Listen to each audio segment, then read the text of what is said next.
Good morning, team. Today we will discuss the scenario-based questions of backup. We already discussed two or three sessions with respect to backup audit controls. I hope those videos are very beneficial for you. And these are the scenario-based questions. These are the five interview-based questions we will discuss, and how to answer professionally. We will discuss today. Here, the question number one.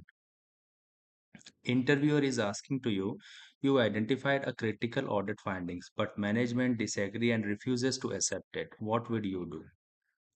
Second question is, during a backup audit, the administrator says backup are successful but cannot provide evidences. How would you proceed? Backup report shows 99% success rate. Is this acceptable? What would be your action here?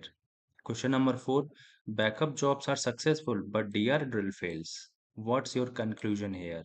And last question is, how do you build a risk-based audit plan? So how to answer these all five questions professionally? Let's discuss one on one. So, actual question is, you identified a critical audit finding, but management disagrees and refuses to accept it. What would be your actions?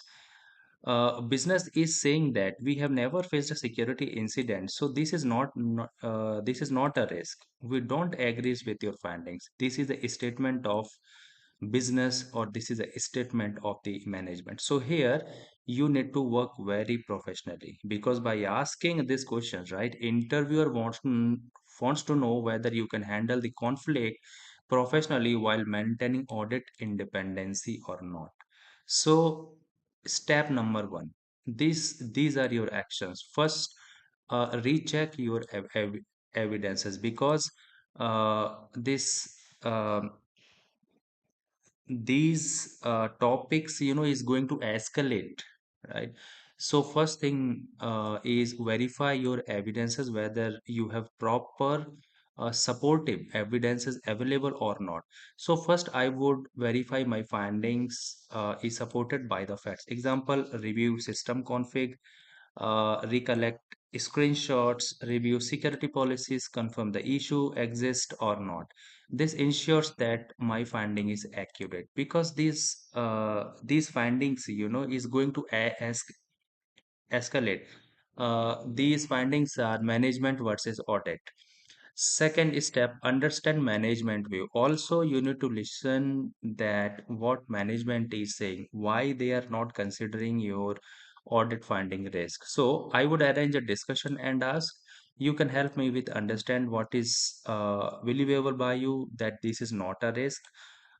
Sometimes the management may have compensating controls that the auditor was not aware of. Maybe happen. So understand the management risk and record their findings.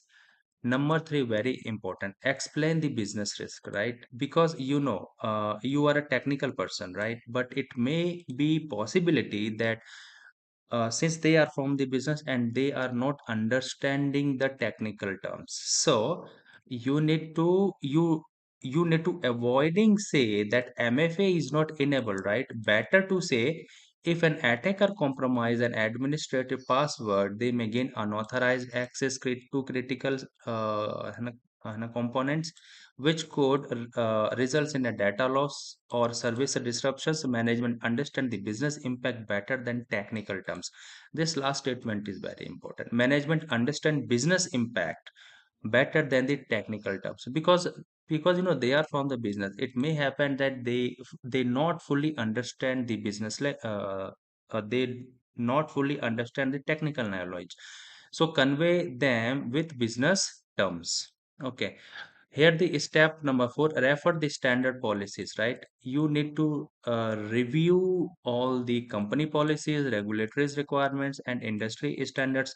Take support of ISO 01, NIST, and internal security policies. On the basis of these, you can say that according to our security policies and industry best practices, privileged account should have MFA enabled, right? Next step is seek agreement on the risk, right? Because your goal is not to win the argument. Your goal is to just identify the risk and should have uh, a remediation for, because your ultimate goal is to protect the data. So this is the risk. Here this step number 6, escalate if required. If management still disagrees and risk is significant, then you can document the disagreement, escalate through the audit reporting process, discuss with your senior management, risk committee or audit committee, and the auditor's responsibility is to ensure decision makers should aware about the risk. So this is how you can convey your audit findings if business is not ready to accept. This question, by the way, is very important. Make sure they should answer in a good manner. Here the question number 2. During a backup audit, the administrator says backup are successful but cannot provide the evidences. How would you proceed? Right? Means the application team or the backup team are not in a position to provide the evidences to support the backup. What would be your action? So this is the step number 1. Request alternate evidences, right? What are those? You can take the backup dashboards or screenshots. You can take a screenshot of the daily backup reports, right? Backup logs, jobs, email notifications from the backup tools, right? Monitoring reports and ticketing records. So by asking this, right, you can say that, can you please provide the backup job reports or a screenshot from the backup solution showing the completion of the successful backups. Step number 2, be remember, perform independent verifications, right? Means access backup console in read only mode. If team is not able to provide all these things, right, you can request your access on the backup in a read only mode. That's why this step is saying that perform independent verification, right? You can review the backup job history, check last successful backup dates and backup retention records. Restore testing evidences are the third step, right? Because if even if backup appears successful, you, you can say that, could you please provide the restoration testing? Because always remember, right, if your backup is successful doesn't mean that uh, backup you can recover successfully, because taking a backup of data and recovering of that data is completely a different process.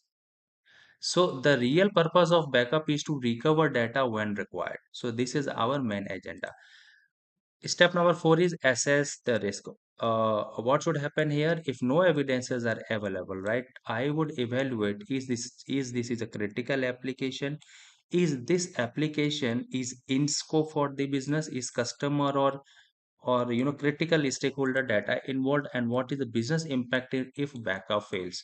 The higher the impact, the more severe is your findings. And finally, raise the audit findings, right? You can say that the effectiveness of backup control cannot be verified because of the lack of supportive evidences. So this is how you can manage this question number 2. This is very important because ultimately, uh, what happening here, right? Successful of backup doesn't mean that it is going to restore. So restoring of data is completely a different method from the backup of data. Here the question number 3, we can say backup report showing 99% success rate. Is this acceptable because you are the auditor? What would be your action here? Backups. So let's take a scenario here, right?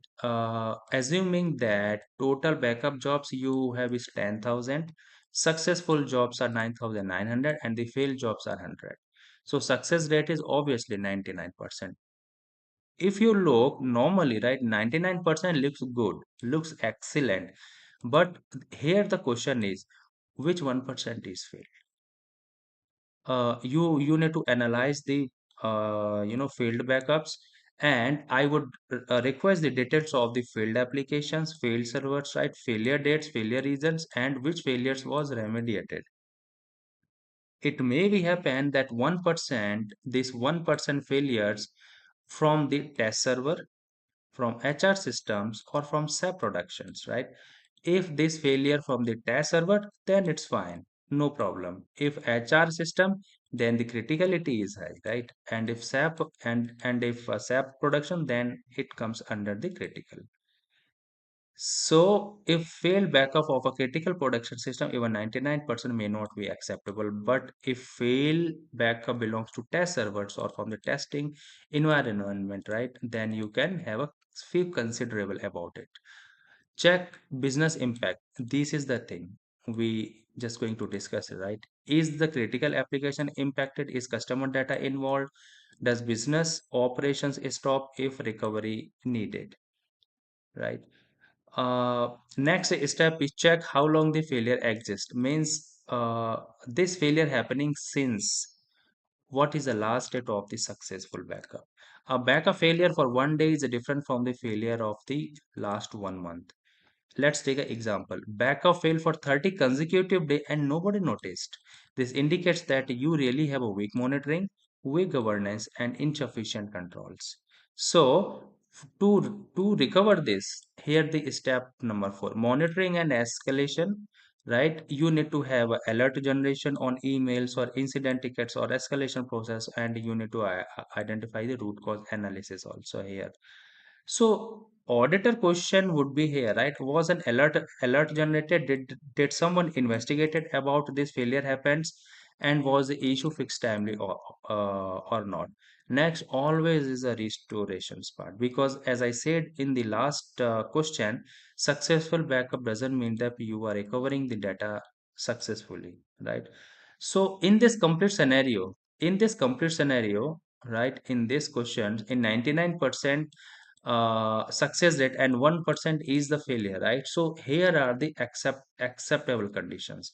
What is acceptable? If 99% is the success rate, right? If failures related to the test servers, right, an issue resolved within 24 hours and monitoring working effectively, restore testing perform after that, that means you can say that no significant findings, because number one is that these is the test servers and you monitored, you restored, and you concluded back. That is why your audit con conclusion should be okay here, and no significant findings. But if your failed backup belongs to the SAP production and failure continued for a month or 1 week, 2 week, no alerts generated and no restoration done, then the audit findings would be high risk because of the inadequate monitoring and the risk of data loss of a critical business application. So this is how you can deal such type of questions.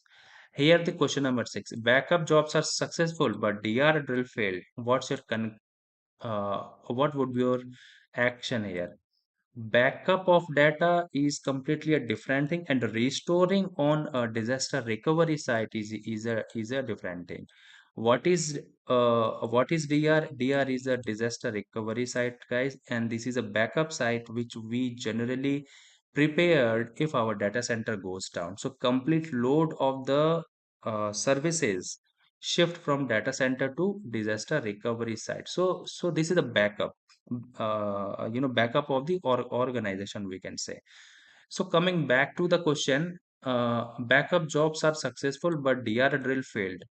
As an auditor, what would you do? So during the audit, right, backup reports shows all backups are okay, but backup stops completed without errors. However, during the disaster recovery, right, systems could not restored fully, or recovery took much longer than accepted. So here the auditors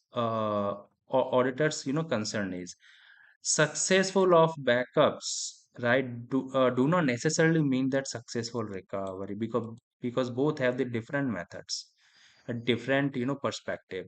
The DR drill fails indicates that the organization's ability to recover systems during an actual disaster is not proven. uh what are the what are the probable reasons for DR drill fail? It may be possible that your backup character files. It may be possible that you have incomplete backup. It may be possible that you have missing recovery procedures, right? Incorrect backup configurations, network issues at the DR site, backup site, and application dependencies not identified, right? And lack of the trained personnel, means employee awareness. I'm just writing down here as employee awareness. Okay.